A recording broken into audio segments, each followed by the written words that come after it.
¿Tienes una tarjeta por ahí? ¿Tienes una tarjeta por ahí? Cuidado con el cable, cuidado. Se me fueron los nervios. Parece que estuviera viviéndolo. ¿Ya? Sí. Lisette, ¿con cuántos años entraste a las FARC? De 11 años. ¿Cuántos años tienes ahora, Lisette? Tengo 17 años. Ya voy para los 18.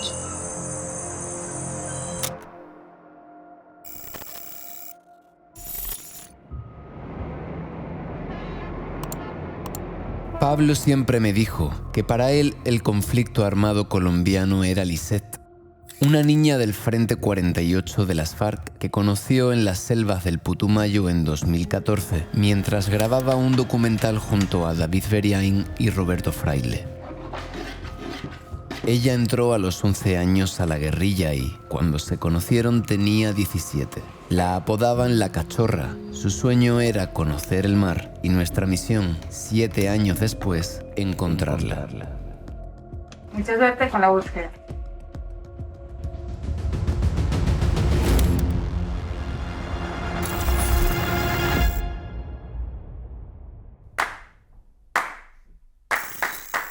Para encontrar a Lisette recorreremos el país juntos en moto, reuniéndonos con todos los actores del conflicto: guerrilleros, militares, paramilitares, policías, presidiarios, niños soldado, campesinos y hasta la mismísima ONU.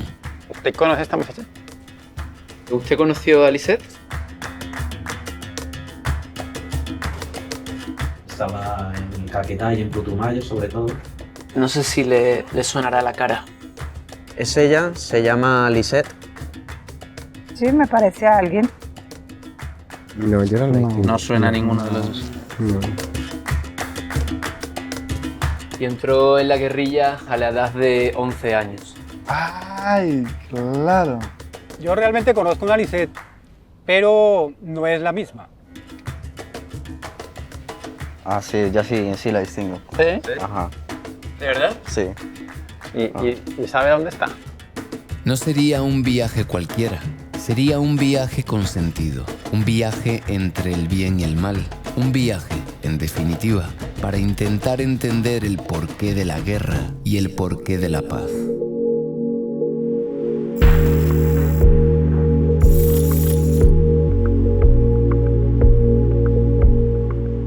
Una de las opciones es que Lisette hubiese sido capturada. Dado que solo conocemos su alias de guerra y no su nombre real, es casi imposible saber si ella está en algún presidio. Tras varias gestiones, hemos conseguido permiso para acceder al centro penitenciario Buen Pastor, la mayor cárcel de mujeres de Colombia.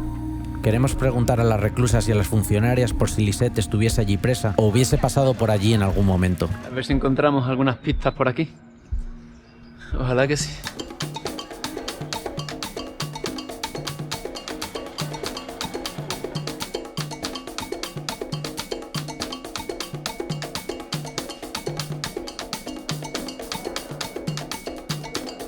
Bueno, la idea es encontrar a alguien que nos dé una pista para encontrarla a ella.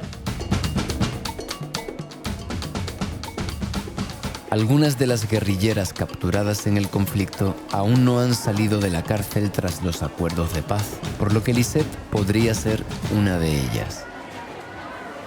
¿En este penal también hay excombatientes del conflicto armado? Sí, creería que sí, pero es que como hubo ahorita con lo del proceso de paz, ellas obtuvieron la libertad, entonces en este momento no creo que haya, porque en su mayoría les dieron beneficio. ¿Le puedo enseñar una foto de ella a ver si le suena? Es ella, se llama Lisette. No recuerdo No le suena. que haya estado acá. Pero, por si acaso le fallara la memoria, solicitamos entrevistar a una reclusa que, según nos contaron, llevaba mucho tiempo en prisión.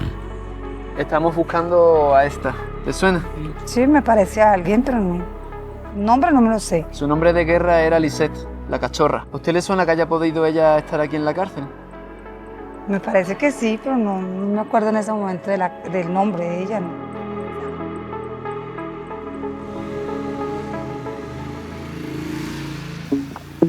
Después de no encontrar pistas de que Lisette estuviera encarcelada, empezamos a pensar en los otros 3 posibles escenarios: que hubiese muerto en combate, que militara en las disidencias o que se hubiese desmovilizado en los acuerdos de paz.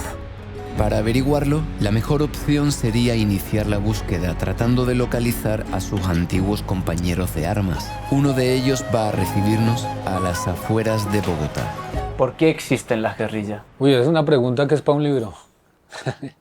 La insurgencia nace en Colombia pues a partir de las condiciones objetivas que tiene el país de desigualdad social, exclusión política, de terrorismo de Estado, digámoslo abiertamente. Creo que para nadie es un secreto que los gobiernos en Colombia han utilizado la fuerza, la represión, el asesinato, el homicidio contra el objetor político, contra el contradictor político, y eso pues deja muy pocas posibilidades democráticas para expresarse, para poder llegar a hacer política.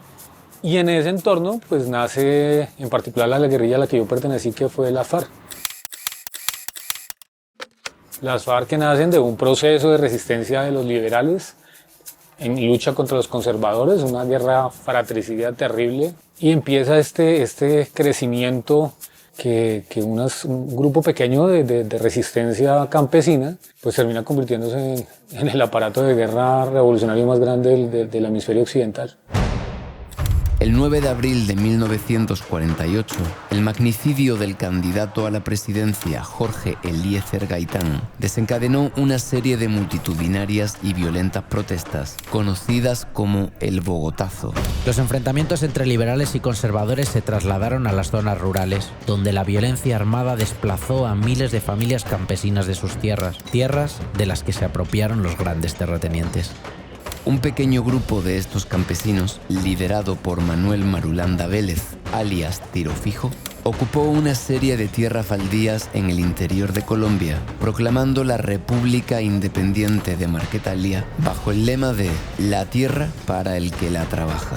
En 1964, el ejército colombiano atacó Marquetalia, pero Marulanda y sus compañeros lograron huir a través de las montañas. De este grupo de 54 campesinos que resistió la embestida, nacieron las FARC.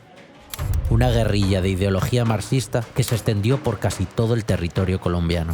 En el año 2016, con medio país a favor y medio en contra, el gobierno de Santos y las FARC firmaron los acuerdos de paz de La Habana, poniendo así fin a 52 años de conflicto armado. ¿Cómo se llamaba ya? Se llama Lisette, pero es el nombre de guerra, el nombre real no lo sabemos. No lo también saben. la llamaban La Cachorra. Yo pasé por esa zona, por el Frente 48 no estuve. Conozco amigos que estuvieron allá, eso era Bloque Sur. El rostro no me es desconocido. Lo que pasa es que también deben entender, yo pasé como por 9, 10 frentes más una cantidad de unidades móviles, entonces la cantidad de gente que conocí en FARC es impresionante. Y ella, el biotipo de ella, pues es de estas mujeres del sur del país. A India, eso ahí, no se imaginan cuántas mujeres con este mismo semblante hay en las FARC. Lo más difícil y una de las condiciones que ha sido difícil incluso para familiares encontrar a los excombatientes, a los exguerrilleros, es que de pronto haya fallecido y no se sepan dónde esté. Eso sería, que es una posibilidad pues terrible, pero pues se hacen. Y a veces muerta incluso, en combate. Sí, muerta en combate. Hay veces incluso bombardeos que no se saben dónde quedaron los cadáveres, cosas de este tipo. Pero se podría buscar. Hay gente del Bloque Sur, que yo conozco bastantes comandantes del Bloque Sur, que tienen esos contactos. Tocaría ir hilando, ir llamando, contactar a uno, contactar a otro, hasta que alguno diga, sí, yo la conozco, y a partir de eso, entonces ya siguiendo la línea, es ella dónde está. Entró al proceso de paz, puede estar en las disidencias, no sabemos. No, ojalá que esté bien, ojalá que esté viva, que esté viviendo este proceso y que igual que todos los demás nos podamos seguir encontrando para construir país. Es que la tarea no está terminada. La conversación con Illich nos hizo entender que había que ir a terreno, pero justo cuando íbamos a comenzar el viaje, sucedió una tragedia. Ha trascendido que las víctimas son esos dos compañeros, esos dos varones. David Beriain y Roberto Fraile son los dos periodistas españoles. Los periodistas españoles muertos en la emboscada de Burkina Faso. En esta carretera que todavía no se ha explicado. No se sabe por qué las fuerzas de seguridad no lograron proteger a los periodistas. Perdieron la vida ejerciendo su profesión. Aquella noche Pablo me despertó con la cara desencajada y llorando. Un grupo de yihadistas habían secuestrado y asesinado en África a David Beriain y Roberto Fraile, sus compañeros y amigos con los que llevaba trabajando casi una década. Debido a esta desgracia, tuvo que volver a España de urgencia y el viaje quedó aplazado.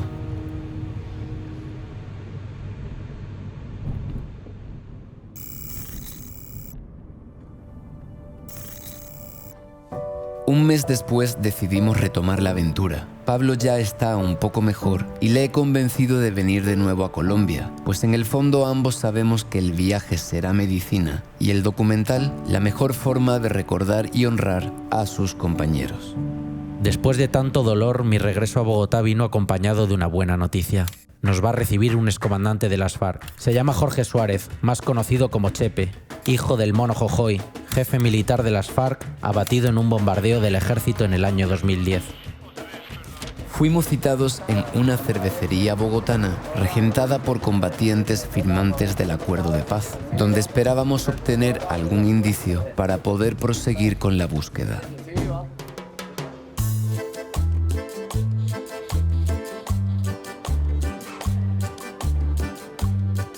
Mi nombre es Jorge Suárez, en la guerrilla me decían Chepe, mi padre era el Mono Jojoy, nací en un campamento en las FARC en el año 1984, mi papá murió en un bombardeo en el año 2010 y yo soy una persona que está convencida que el proceso de paz es lo que necesitaba Colombia. Si tuvieras que resumir por qué en 2020 sigue habiendo guerrilla, disidencia, ELN en Colombia, ¿por qué sería? No hay tierra para los campesinos, no hay tierra para las personas, no hay vivienda. Esas causas estructurales siguen vigentes en las personas de a pie. Entonces la gente, al no tener posibilidades de una mejor forma de vida, pues seguramente toma la opción de coger las armas o protestar. Y en Colombia, como es un país de una idiosincrasia sumamente violenta, esto trae más odios y más represiones porque es un problema también de idiosincrasia. Jorge ya sabía que buscábamos a alguien, pero aún no había visto la foto de Lisette. Tenía 17 años, ahora tendrá unos 24. Esta es la foto de ella. No sé si te sonará su cara. Sí, yo alguna vez la vi. He preguntado, pues como tú me decías por teléfono sobre ella, pero realmente pues no me han dado razón como respuesta a dónde está. Me tocaría seguir averiguando porque no he tenido información. Necesariamente hay que ir al terreno y preguntar por ella. Ir a terreno, hágale pues.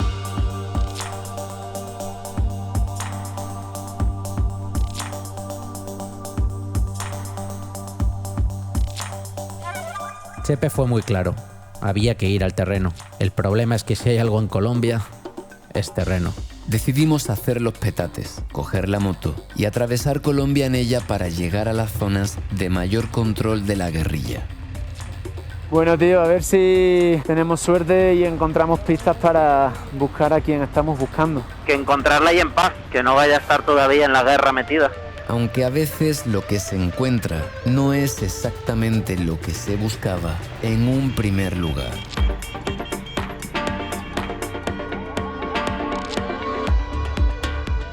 Nada más comenzar el viaje, estalló el paro nacional, una serie de protestas masivas que comenzó tras un intento gubernamental de reforma tributaria que llevó a miles de personas a cortar carreteras durante meses para expresar el descontento con el gobierno y exigir cambios que redujeran la desigualdad y la pobreza. ¿Por acá está cortado? Manifestante, papá.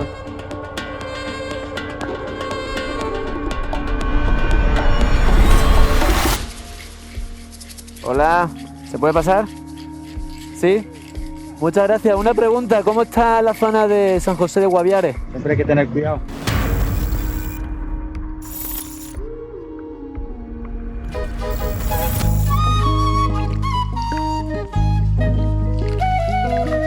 En la época del conflicto, algunos departamentos fueron tomados casi en su totalidad por la guerrilla. Dos de ellos son el Meta y el Guaviare, ambos azotados por la guerra y el narcotráfico. Y hasta allí viajamos para reunirnos con Don Noé, un antiguo campesino cocalero que tal vez nos podría ayudar.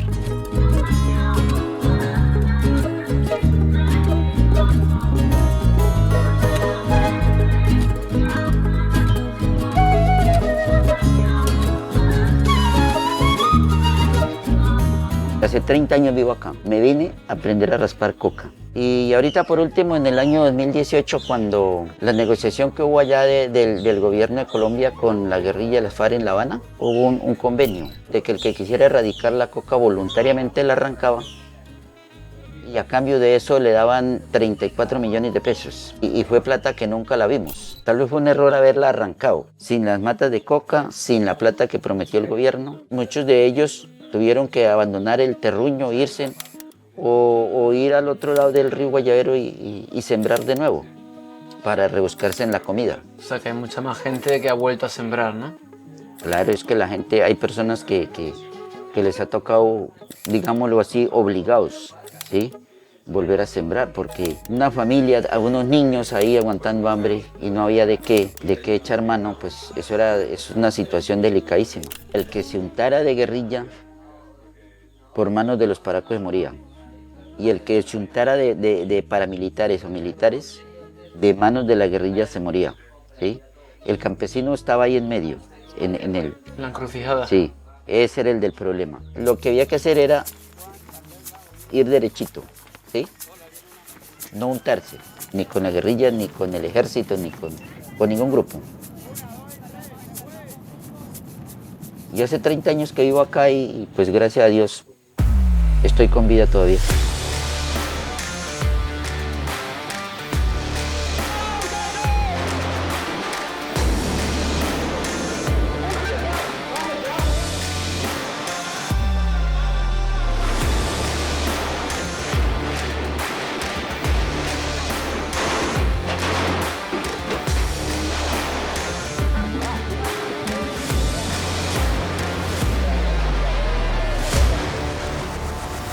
Yo estoy buscando a una persona que se llama Lisette. No sé si le sonará la cara. Sí me suena esta muchacha. Yo digo que esta muchacha yo la vi en Nueva Colombia, pero hace años, hace hartos años. Puede que esté viva. O puede que... Sí, o ya haya.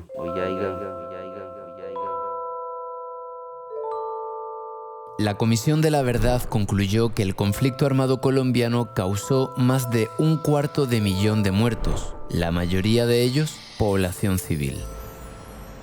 Para entender el conflicto armado colombiano hay que abordarlo desde todos sus ángulos. Por eso decidimos entrevistar a un militar colombiano para que nos cuente cómo vivieron ellos la guerra. A veces cuando pienso que en el desarrollo de ese conflicto han fallecido nuestros soldados de la patria y algunos muchachos jóvenes, muchachas jóvenes en el desarrollo del conflicto, me doy cuenta de que ambos somos iguales, tanto el soldado como en su momento el que fungía como guerrillero, ambos de origen campesino, ambos de familias humildes con muchas necesidades, ambos con un perfil casi que similar, unos trabajando acá como militares, porque eso depende en sus familias, el otro que no tuvo oportunidad y se va para la organización armada, pero al final en ese encuentro de conflicto sufren las familias, queda ese dolor, donde la solución no era el conflicto, la solución era buscar la reconciliación para que estas dos personas tengan igualdad de oportunidades y puedan surgir y seguir adelante. Es suficiente después de tantas décadas, es una guerra absurda, son conflictos absurdos donde realmente quien es lastimado es la propia comunidad, nuestros jóvenes que son reclutados, nuestros niños que son reclutados de manera forzada, el desplazamiento de nuestras familias, de nuestras comunidades, el abandono en los territorios. Se estima que alrededor de 20.000 niños fueron reclutados durante el conflicto, por lo que decidimos viajar a Medellín para buscar pistas en la Fundación Don Bosco.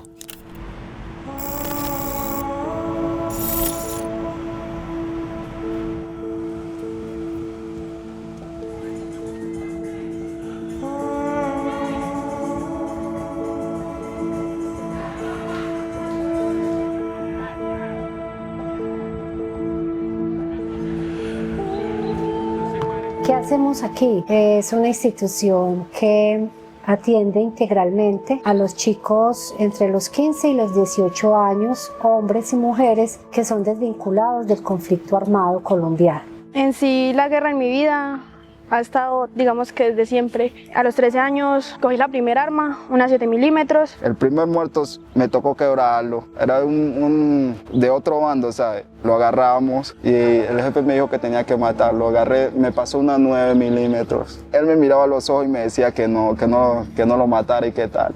Yo no quería hacerlo en ese momento, pero tocó. Le metí 2 tiros en el pecho y 1 en la pierna. A los 16 años me iban a asesinar, entonces yo estaba resignada a la muerte, pero una prima mía me dijo que yo era muy joven para morir, que todavía tenía mucho recorrido, que me faltaba mucha vida, que viviera más, que todavía no había distinguido nada. Entonces duré 3 días tomando para poder tomar la decisión de volarme y el 16 de julio del 2019 me escapé del grupo. Que nos encontramos con unos niños temerosos que han sufrido los peores vejámenes que pueda sufrir un ser humano, unos duelos no resueltos.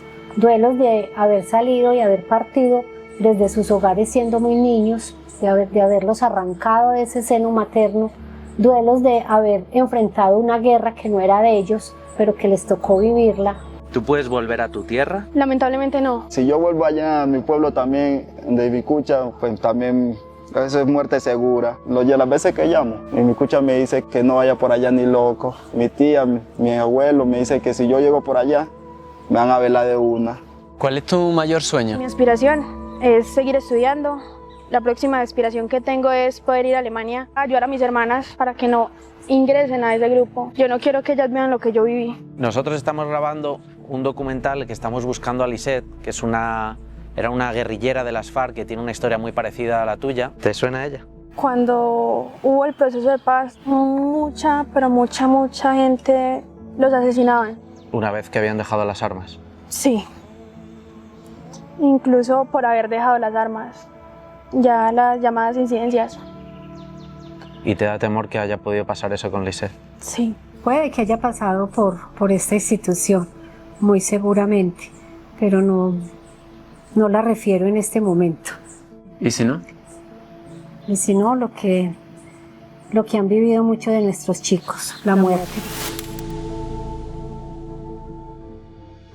Algunos de estos menores son reclutados por la guerrilla y otros por los paramilitares o autodefensas, grupos armados que surgieron en Colombia como un mecanismo de defensa de la propiedad frente a las guerrillas de izquierda. Para entender quiénes son estos grupos decidimos viajar a una remota zona rural de Antioquia para encontrarnos con alias Salmón, un excomandante paramilitar ahora reconvertido en una especie de freelance del narcotráfico internacional. Yo no soy la persona que yo hubiera querido ser.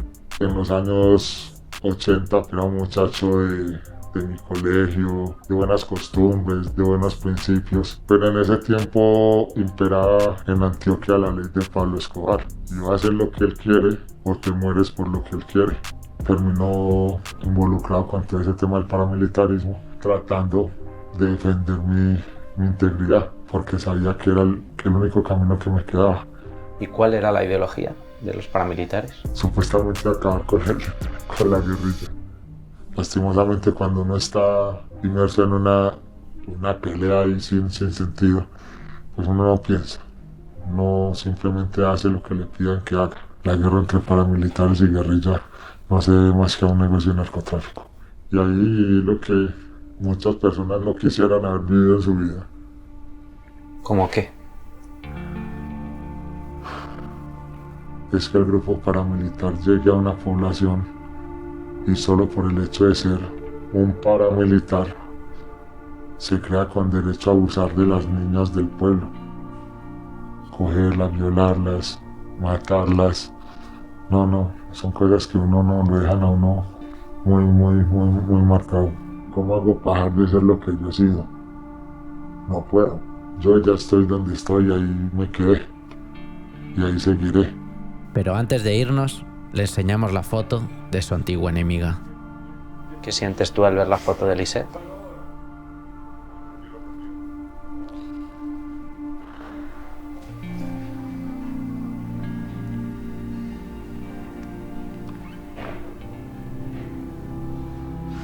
Como ser humano siento escozor.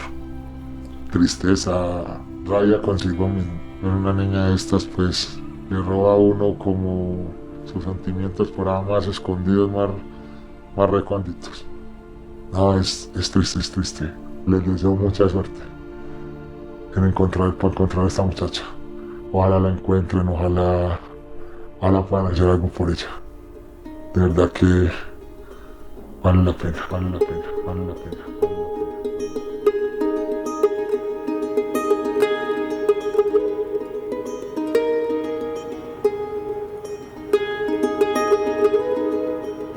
Los paramilitares y la guerrilla no fueron los únicos que cometieron masacres. La fuerza pública de Colombia también protagonizó algunos escándalos que salieron a la luz más tarde.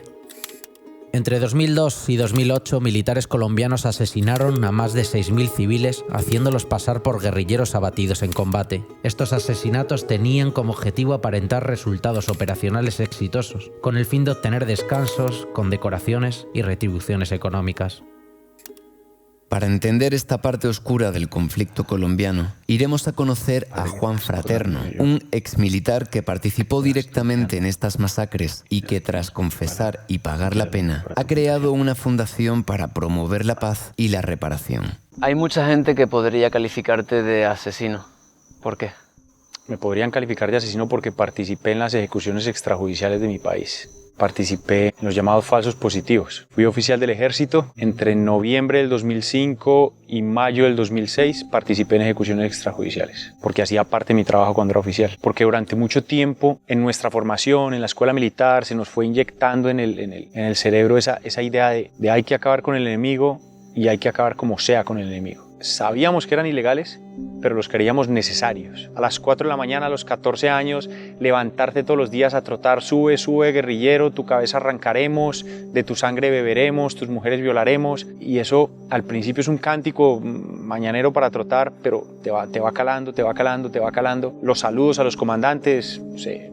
Buenos días, mi general, el único guerrillero bueno es el guerrillero muerto. Buenos días, mi general, las bajas en combate no son lo más importante, son lo único importante. Entonces todo este tipo de supura de veneno te va calando y eso lo juntas con juventud, con que tienes poder, tienes el poder de ser oficial, lo mezclas con un poquito de inmadurez. En ese entonces nosotros consideramos que había unas vidas que valían más que otras y no sé en qué momento uno toma tan malas decisiones, pero se ve envuelto en todo esto y llega el momento en que te lo proponen tus comandantes y dices sí, eso es lo correcto y es lo que necesita el país y es lo que tenemos que hacer y tenemos que dar resultados como sea y tenemos que acabar la guerrilla como sea y termina realizando ejecuciones extrajudiciales. Pero en ese entonces nosotros nos creíamos que estábamos por encima de la ley, porque mira, yo hoy en día me avergüenzo no solo de las bajas que di de forma extrajudicial, sino también de las que causé en combate. Esas personas que murieron en combate también eran padres, eran hijos, eran hermanos, eran colombianos. Entonces no es tanto el hecho de si era culpable o no era culpable, no, pues era un ser humano que no tenía que morir. Yo fantaseo con devolver el tiempo, fantaseo con que estoy volviendo atrás y le digo a mi yo más joven, hey, esto no es, este no es el camino.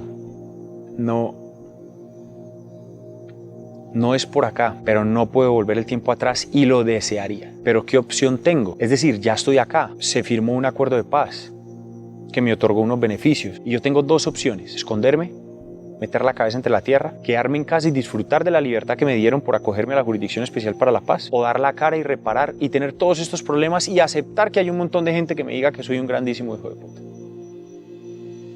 Yo opté por la segunda, la opción que yo tomé fue esta: dar la cara y reparar. De hecho, a eso nos acogimos a un sistema integral de justicia, verdad, reparación y no repetición. Básicamente no es si queremos, es que lo tenemos que hacer para poder obtener los beneficios que nos han dado. Si de verdad el proceso de paz va a hacer que Colombia viva en una paz estable y duradera, pasa la reparación. Tenemos que cumplir con a lo que nos sometimos y nos acogimos. ¿Podrían querer silenciarte por esto que me estás contando, por esto que estás haciendo? Y seguramente, pero sinceramente, Agustín, es lo que menos me preocupa.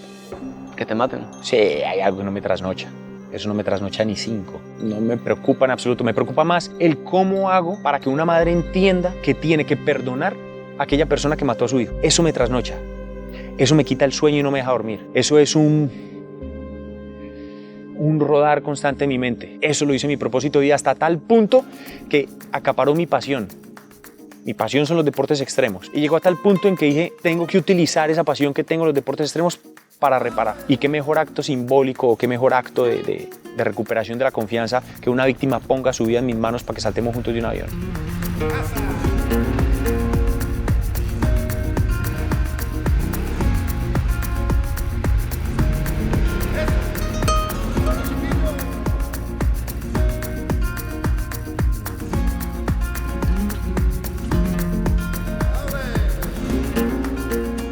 Mira, Pablo, tío, los delante. Llevan las cabras ahí. una cabra en cada caja. Qué guapo. Fíjate que me acerco. Qué guapo. Son cabritillos, ¿no? Pequeñitos. Sí. ¡Hola! Van ahí disfrutando del paisaje. ¡Hola! ¡Hola! Empieza el desierto. Empieza el mini desierto.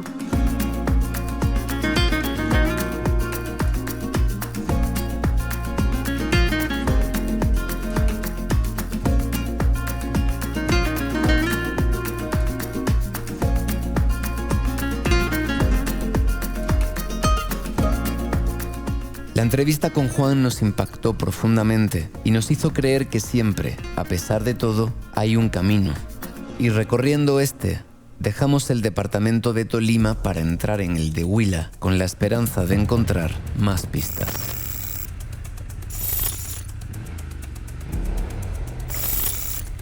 Qué guapo. No se ve nada, chaval. No se ve nada y esto es puro barro, eso sí. Espero que no haya malandros. ¡Jerónimo! ¡Qué guapo, tío! Y este túnel tan grande solo para una trochita. Sí, ¿eh? Joder. Hostia, hostia. ¿Quieres que me baje o qué? Pablo, tengamos un poquito de fe. ¡Buen día! ¿Cómo le va? Ligeramente acalorado, la verdad. No, y que se tiraron la carretera, veníamos diciendo con mi hermano, si esto era puro gravilla, mano, de material de esto, y mire, se pusieron a arreglar y mire lo que hicieron. Yo les he pedido un favor, señores, que recen un Padre Nuestro uno y un Rosario el otro por nosotros, para que lleguemos bien. ¡Recen, recen!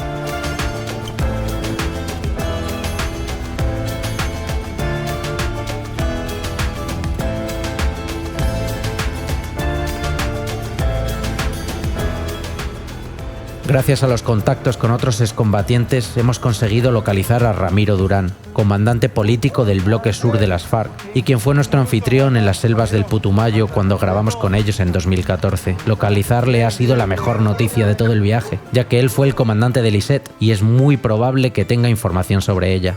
Crucemos los dedos. Hola. Muchas gracias, Ramiro. Bien, bien. Bueno, tú me conociste como Ramiro Durán cuando era miembro de las FARC-EP, siendo un guerrillero en el antiguo bloque sur. Yo era el responsable político de ese bloque sur, ¿no? Operábamos en Caquetá, Huila, Putumayo, en el sur del país. Y ahora me estás conociendo más como Ronald Rojas. Es mi nombre de bautismo católico por tradición familiar. Ramiro o Ronald. Sí. Después de tanto que has vivido, ¿qué es la guerra y qué es la paz para ti? Pues, hermano, nosotros nos matamos 53 años entre colombianos, hijos de un mismo país, para beneficio de unos pocos que no iban, no fueron y no están dispuestos a ir a la guerra, pero que sí asusan con discursos de odio esa confrontación entre gente humilde en la mayoría de los casos.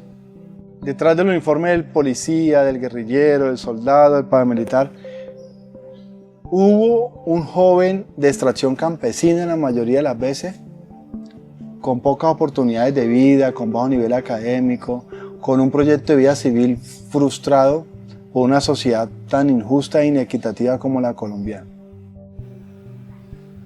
Yo creo que la guerra le permite a uno conocer la naturaleza humana en sus máximas extensiones o profundidades. ¿Y qué es lo que más te duele de la guerra? Yo creo que la guerra duele en la medida en que tú la vives de verdad. Yo creo que en lo más profundo de nosotros, eso es lo que uno dice, pucha, ¿por qué nos ocurrió esa tragedia? ¿Por qué hay que matar? ¿Por qué hay que disparar? Nosotros tenemos un cometido político y no lo logramos, pero el Estado tampoco pudo derrotarnos y mientras tanto quisimos sufrir, desmembrarnos. Es tan berraco eso, hermano, que Eso marca, yo, mis compañeros, mis amigos, claro. Yo hice parte de un grupo de amigos, de infancia, de adolescencia, de juventud, como de 14 muchachos. Y después de la guerra regresamos vivos 2 y se los tragó la guerra. ¿Hay esperanza para la paz? La paz en Colombia hoy es un campo en disputa. La columna vertebral de la paz es justicia social. Yo me aferro a la bandera de la esperanza por la paz. Y hay que hacerlo, hermano. Hay que lucharlo. Sabiendo que la conocía, decidimos mostrarle la foto para que nos cuente cómo era Lisette en el terreno. Muy risueña ella, todo el tiempo. Le gustaba bromear mucho con la gente. Ese recuerdo que tengo de ella. ¿Sabes que Lisette en este momento tampoco sé? Voy a ayudarles a ubicarla. ¿Nos puedes ayudar? Sí, con mis amigos, mis compañeros. Lisette. Ella llegó a la Carmelita Putumayo cuando llegamos más de 400 hombres allí a hacer dejación de armas. Ella se desmovilizó con vosotros. Ella llegó al acuerdo, sí. Lo que pasa es que el Putumayo, a la fecha, hay mucha gente que, en honor a la verdad, ha retornado a grupos armados. Otros han sido reclutados por organizaciones. O sea, que puede que ella esté otra vez en la... No lo sé, espero que no, y a lo mismo que ustedes, deseo que no. Hay que preguntar por ella, tengo que hacer la tarea. ¿Nos ayudas entonces? Sí, claro, cuenta con eso. Ramiro se ha comprometido a ayudarnos con la búsqueda de Lisette, pero necesita tiempo para mover sus contactos. Así que mientras tanto seguimos con nuestro viaje hacia el sur, dirección al Caquetá. ¿Qué tenemos a Florencia? ¿3 horas o así? Según el mapa, 3 horas 50, sí. Que lo vamos a disfrutar porque vamos a atravesar, creo que la cordillera de los Pichachos. Parque Nacional Cordillera de los Pichachos.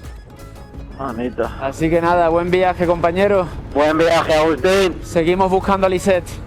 Vamos, buena ruta. Buena ruta, buenos vientos. Pero a veces la vida tiene otros planes. Entonces, ¿ella no nos recomienda que vayamos? No. Las FARC, la guerrilla, ellos ven un extranjero y todo lo ven en dinero. Lo secuestramos, pedimos, lo llevamos, ¿sí me entiendes? Para que me entiendan un poquito, pues yo no estoy diciendo que eso sea así, ¿no? Bueno, ha pasado muchas veces, ¿no? Eso ha pasado demasiadas veces y entonces no se pongan el casco, para allá tienen un casco. ¿Por qué? O sea, de San Vicente para allá no se pueden poner el casco. No, pero por eso, únicamente cárguelo en el brazo. ¿Pero por qué? ¿Por qué? Porque de lejos están, de por allá de los lomas están mirando y... ¿Pero con francotiradores? Sí, también puede ser. No es formarte temor. No, saber las cosas claras. Pero ¿y el proceso de paz? Se han fortalecido. Vale una mierda para ellos. Ellos matan, joden, secuestran, extorsionan. ¿Quién dice nada? Pues nosotros, señores, estamos buscando a una persona. ¿Y eso? El viaje en moto es buscando... A esta en concreto. A una antigua guerrillera de las FARC. Por eso estamos en esta zona. Parecía Sonia. ¿Sonia? Parecía Sonia.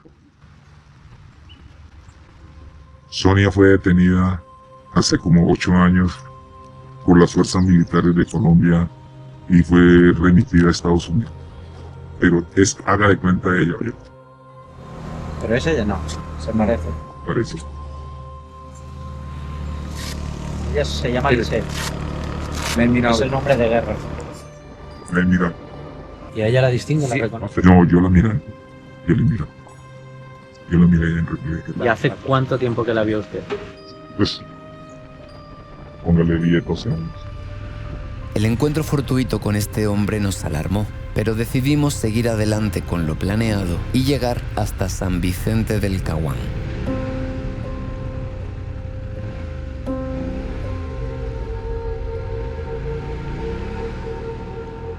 Hola, ¿cómo les va? ¿Cómo están? ¿Todo bien? ¿Quieren que bajamos? Sí, va a reír.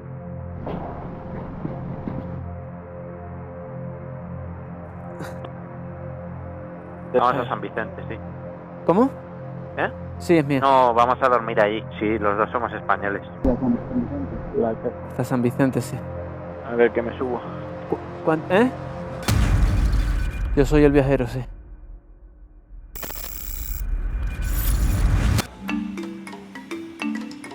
Uno de los éxitos de los acuerdos de paz es que zonas de Colombia que siempre han sido inaccesibles por el conflicto armado ahora han abierto sus puertas al resto del país. Ese es el caso de San Vicente del Caguán. San Vicente del Caguán fue durante años epicentro del poder de las FARC y cuna de las fallidas negociaciones de paz del Caguán entre 1998 y 2002. Sin embargo, en los últimos años ha experimentado una espectacular metamorfosis. De garantizar el cumplimiento de los acuerdos de paz en esta región se encarga la misión de verificación de la ONU, quienes tal vez puedan ayudarnos a entender algo más sobre el conflicto y, quién sabe, tal vez sepan algo de Lisette. Entrevista ONU 1.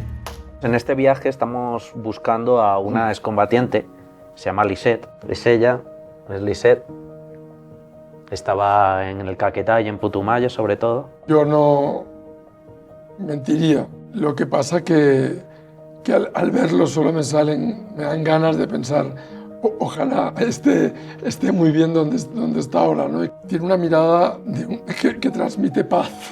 O sea, tiene una sonrisa, tiene unos ojos que brillan. Es el absurdo de la guerra, ¿no? O sea, una persona que tiene la cara de persona buena, además. O sea, tiene la cara como de bondad. Lo es. Que se tuvo que meter pues por lo que sea, pues porque la engañaron o porque en aquel momento se lo creía, veía que las injusticias de su pueblo eran tremendos y pensó que allí habría una posibilidad de cambio, o por las razones que fueron, a lo mejor hasta entró forzada como tantos niños. Lamentablemente han asesinado casi 300 exguerrilleros firmantes del acuerdo, lo cual es gravísimo, ¿no? Es uno de los grandes obstáculos que tiene el proceso. Tras la reunión con la ONU, accedieron a acompañarnos a un espacio territorial de capacitación y reincorporación, conocido como ETCR, áreas de ubicación temporal creadas por el gobierno colombiano para los exmilitantes de FARC que firmaron el acuerdo de paz. Tengo curiosidad por ver qué nos encontramos aquí en la ETCR. ¿Cómo están? ¿Cuáles son los ánimos? ¿Qué piensan? ¿Qué sienten? Si se alegran de haber firmado la paz, si están con miedo. Yo he estado en varios y la verdad que es un buen sitio para escuchar historias. Manuel Marulanda. Y el mono Jojoy. Este es el padre de Chepe, al que entrevistamos.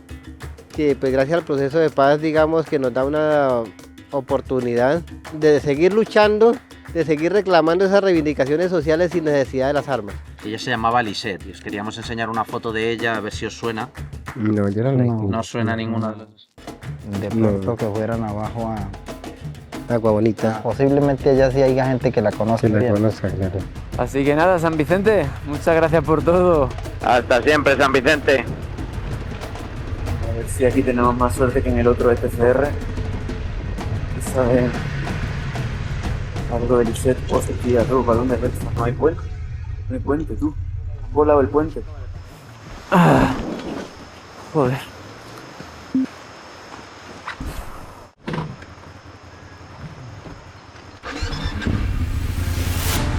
Que Dios nos coja confesado.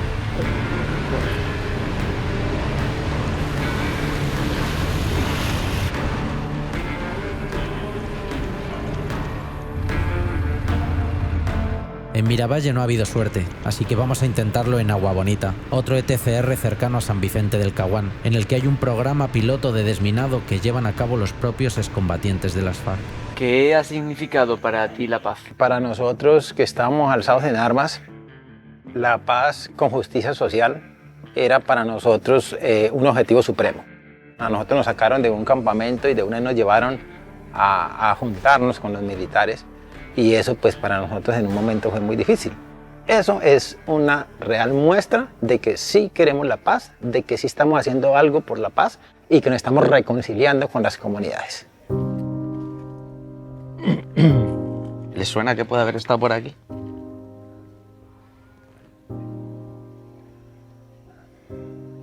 No me llama la atención, pero podemos enseñarla a los que son de aquí realmente. ¿Te conoces esta muchacha? Ah, sí, hemos estado en campamentos con ella, estuvimos también. Sí, ¿Y claro. qué recuerda de ella? No, pues muy divertida, recochera y sí. Ah, sí, ya sí la distingo. ¿Sí? Ajá. ¿De verdad? Sí. ¿Y sabe dónde está? ¿Usted es hincha de ella? Sí, claro. ¿Y tú le podrías enviar un mensaje preguntándole que dónde está, que vamos para allá? Pero pues la verdad hace tiempo no hablo con ella, ya sé. No, pero... Una oportunidad magnífica para recuperar la amistad, hombre. Ah, no, sí, claro. Eso sí, claro, sí, esto sí la distingo, Lisset. La tarea de ellos es encontrarla. ¿Ah, sí? Sí. Ah, no, pues eso sí lo de menos. Ah, bueno. Sí, claro, no, eso se encuentra. Sí, claro. A veces, cuando se descorren puertas o tranqueras, otras comienzan a filtrar destellos. Y las buenas noticias, caprichosas y a su tiempo, son como aves migratorias, casi siempre llegan en vuelos paralelos. Salimos del ETCR ilusionados por haber avanzado en el camino de la búsqueda de Lisset y, justo, recibimos un mensaje de Ramiro con novedades.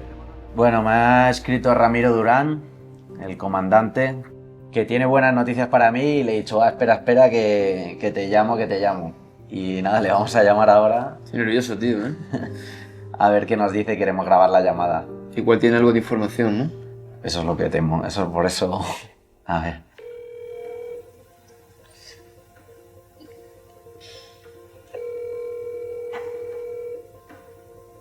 No sé si va a coger.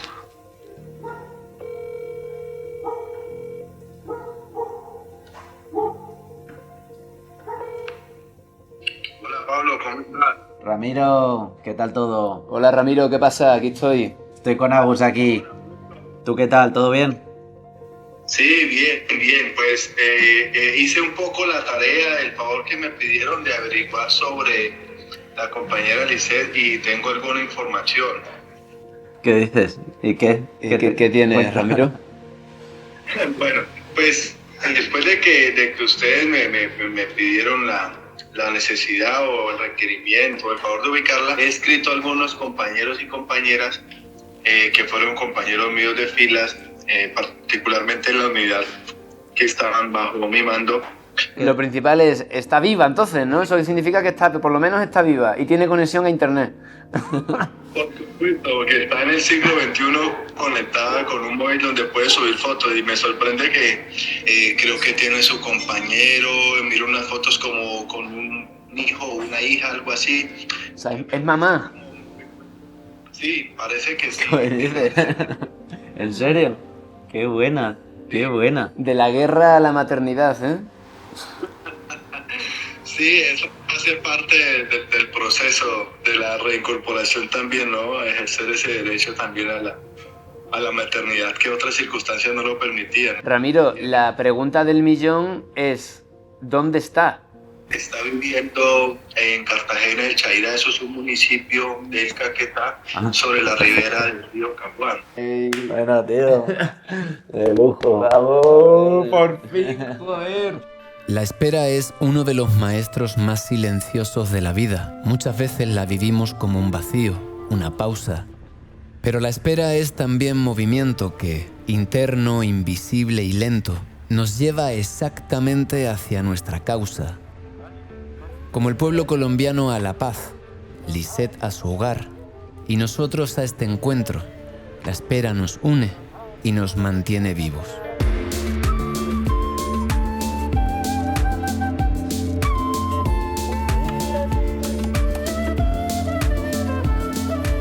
Seamos bienvenidos a Cartagena del Chaira, Pablo García Inés. Eso, nos han dicho que por aquí puede estar Lisset, así que en esa búsqueda andamos. Yo creo que huele cerca. Por fin. Tengo muchas ganas de conocerla, de ver cómo está, de escuchar de su propia boca las palabras que tenga de cómo era todo antes y cómo es todo ahora. Yo ha habido muchos momentos que pensaba que no la íbamos a encontrar, la verdad. Ya estaba un poco desesperado. No ha estado fácil, han sido 4 departamentos recorridos para... Hola, buenas. Hola. ¿Cómo le va? Una pregunta, ¿dónde sale el planchón para cruzar al otro lado del río? O sea, más para allá, para la derecha. Mira, Agus, mira. Hostia. ¿Eso qué? Esto es rural de cojones, ¿eh? Hola. ¿Cómo se llama el animal? Se llama Rogelio. Bueno, muchas gracias por la información. Vale. Voy a pedirle al ejército colombiano el favor de que me empujen de acá para atrás. A ver si me pueden empujar. Esto tendría que venir con marcha atrás. Hasta luego. Muchas gracias. Hasta luego. Hasta luego. Oye, yo nunca he visto ese animal, ¿eh? Ya. Y le he preguntado que cómo se llamaba el animal y me dice que es Rogelio. ¿Que cómo se llama, Rogelio?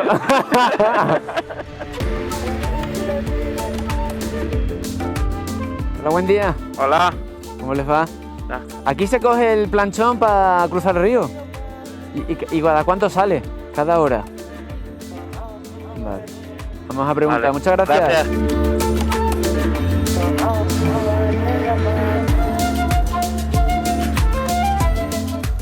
Buen día. Buen día. ¿Cómo les va? ¿Todo está? bien? Estamos buscando el planchón para cruzar el río. ¿Dónde es? Acá. ¿Se acaba de ir? Oh. ¿Está esperando ahí uno o qué? ¿Y dónde es? ¿Aquí? ¿Nos ponemos aquí? No, pero aquí hay uno. ¿Nos lleva? Ah, ese es de carro, si hay otro de moto. Ah, ¿y se pone por acá? Ah, por acá arriba. Lisette, ¿por qué es tan difícil llegar a ti? Joder. Esperemos Hasta el último momento, tío. ¿En serio es por aquí, tío? En serio por aquí, Pues ve tío. con cuidado, ala, que no cabes. Hostia, chaval. Cuidado, Agus, tío, Agus, la maleta de la derecha. Es que como me caiga como me Claro, por eso desequilibre. digo. Ah, Por eso mierda. Espera. Con muchísimo cuidado, Pablo?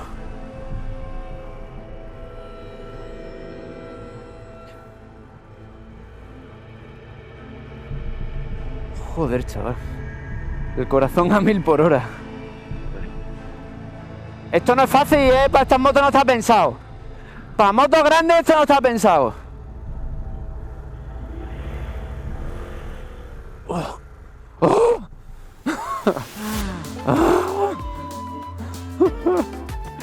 Se me va a salir... Estoy temblando, tío, con el corazón se me va a salir por la boca. Pensaba que me caía el río.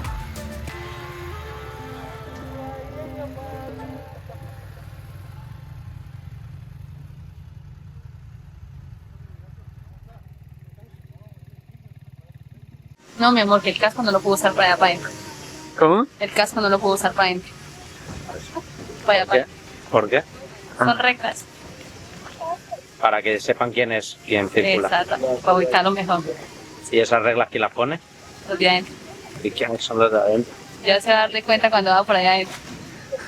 La guerrilla. Exacto.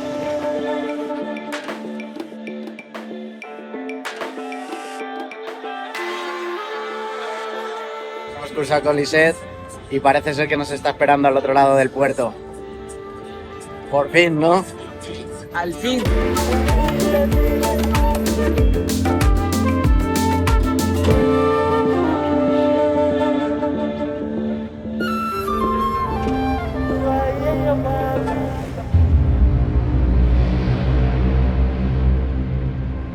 Caminar por Colombia es atravesar un corazón que late entre montañas, ríos y selvas infinitas. Cada curva del camino nos recordó lo difícil y lo hermoso de esta tierra. Su fuerza indomable, su fragilidad marcada por la guerra y esa resiliencia que se aferra a la vida como raíz a la piedra. La búsqueda de Lisette fue también la búsqueda de todas esas voces que habitan esta geografía. Campesinos, excombatientes, madres, hijos, historias que se entretejen como los hilos invisibles de un mismo país.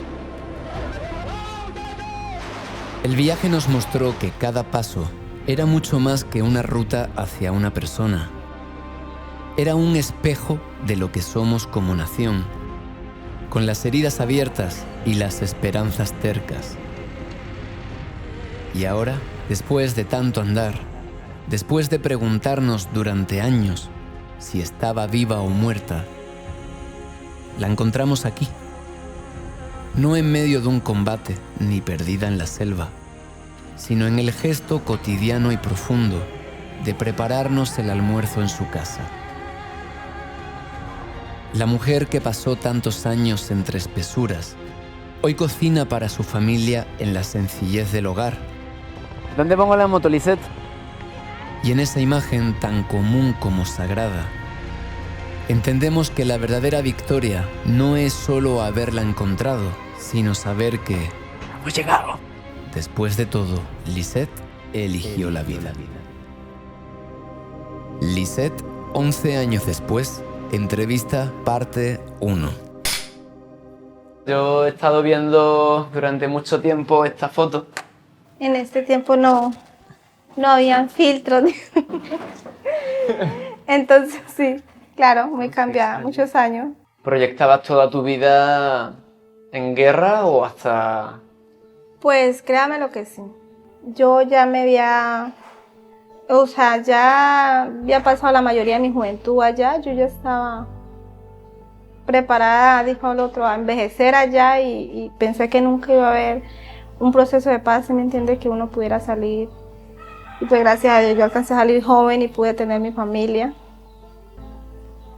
Yo me fui a los 13, 14 años, no recuerdo bien, estaba muy jovencita.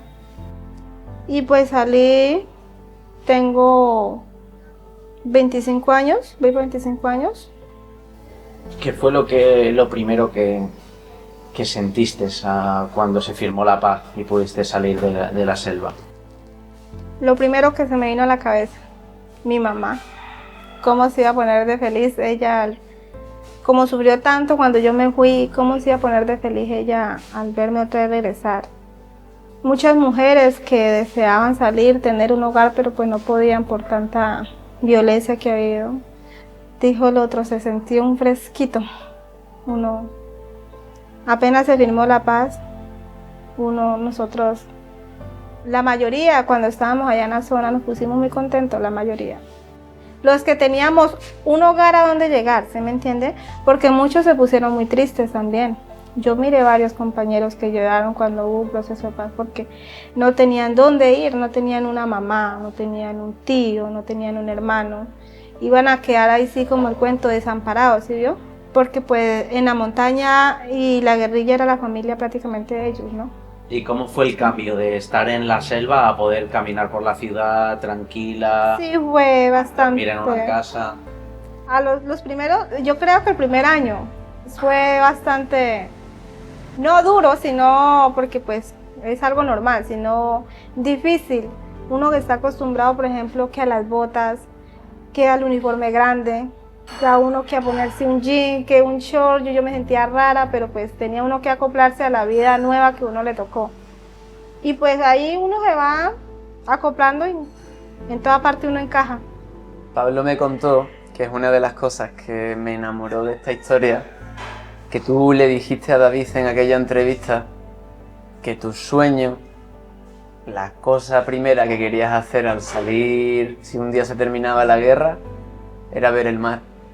Ah, sí, y todavía sigue en pie. No he sido capaz, porque llevo 4 años aquí en Cartagena y no he salido. No he salido para ninguna parte. Claro, porque de todas maneras es un sueño que yo siempre he tenido y que todavía no hemos sido capaces de cumplirlo por muchas cosas. Hay muchos sueños que se le van quedando a uno un ladito por cómo vive uno por acá. ¿Y tú qué sentías cuando entrabas en combate? Una muchacha adolescente. Miedo. Yo fui muy miedosa. Yo escuchaba un tiro y yo no sabía dónde esconderme. Yo era súper miedosa, súper miedosa. Y gracias a Dios, seguramente por miedosa estoy viva porque... En este documental, para nosotros, tú encarnas de alguna forma la paz. Gandhi decía que no hay camino hacia la paz, sino que la paz es el camino. ¿Tú crees que la paz es el camino? Yo creo que paz, que en Colombia habría paz el día que todo el mundo tenga paz en su corazón y que tenga como una vida espiritual limpia, sin odio. No solamente con el ejército, sino muchos grupos armados, muchas muertes. Todo eso genera violencia, todo eso genera guerra. Guerra. Según el escritor uruguayo Eduardo Galeano, la guerra es el artificio en que los poderosos nombran enemigo al hermano, logrando así que un pueblo se desgarre a sí mismo. La pregunta es entonces, ¿qué se siente al haber sido parte de esta guerra entre compatriotas? Para averiguarlo, propusimos a dos antiguos enemigos hacer un simbólico salto por la paz. Mira, yo te puedo responder a eso con una anécdota que tuve una vez. Vimos unos 5 o 6 guerrilleros de baja, o sea, guerrilleros muertos, que era como si la selección Colombia hubiera ganado un partido. Era celebrar. Duro, sí, muy duro, tener que disparar contra un pelado, tener que matar pelados, tener que ver morir los chicos que están andando con uno, que se vuelven casi hermanos de uno. Eso es una de las cosas más dolorosas que vive uno en la guerra. Anda uno con personas 2, 3 años al lado y cuando de un día a otro se murió de un tiro, se murió de un bombardeo, eso es brutal. Y lo mismo, es llegar y encontrar uno después de, que lo que tú dices que también es clave, llegar uno después de hacer un asalto y que sea uno el triunfador entre comillas, porque ahí no triunfa nadie. Ahí la única que pierde es la vida. Si el uno fuera la representación, digamos, de Ejército Nacional, tú de la guerrilla, ¿qué le diríais que siempre quisiste decir?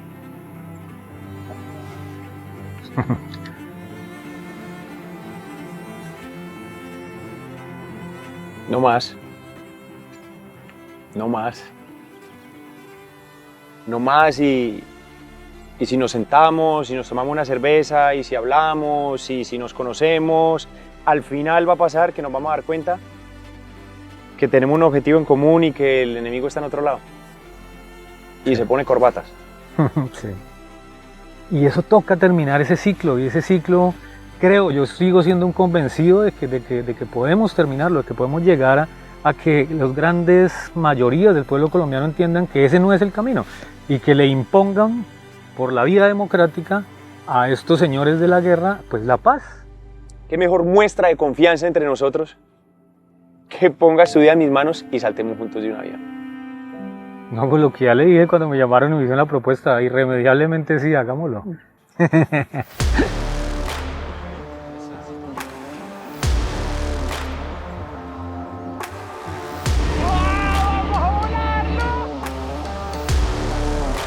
Eso, para arriba.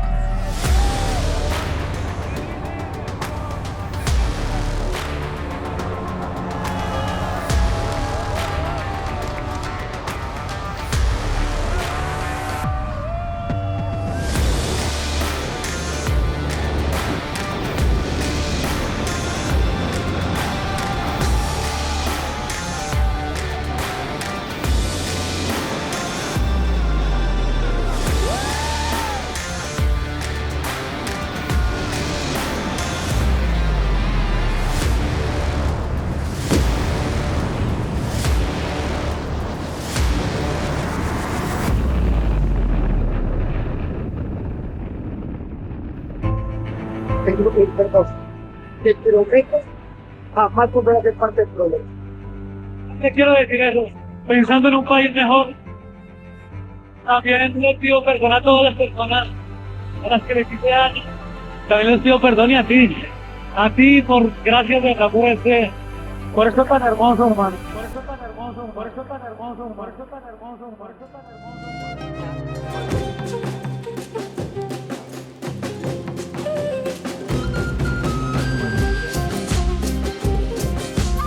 Yo pienso que la paz es esperanza. Digamos, aún con todas las dificultades que hay en este momento, la paz es un camino que necesita recorrer no solamente Colombia, sino la humanidad. La paz es un trabajo constante que como seres humanos estamos aspirando a diario. Creemos que es imposible construir paz si las condiciones que generan la guerra siguen latentes. La paz para mí es la tranquilidad, como la que yo tengo ahorita. Estoy tranquilo, no ando asustado, hago lo que me gusta y así la paso. Para mí la paz es una segunda oportunidad que te da la vida. Hay esperanza, que si la hay, mi país es una chimba. Tú estás viajando en mi país porque mi país es una chimba. Lo es.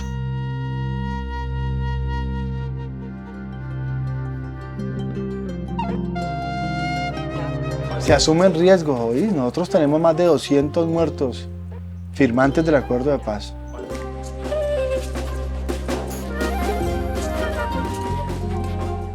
La paz en Colombia hoy es un campo en disputa. Desafortunadamente es así.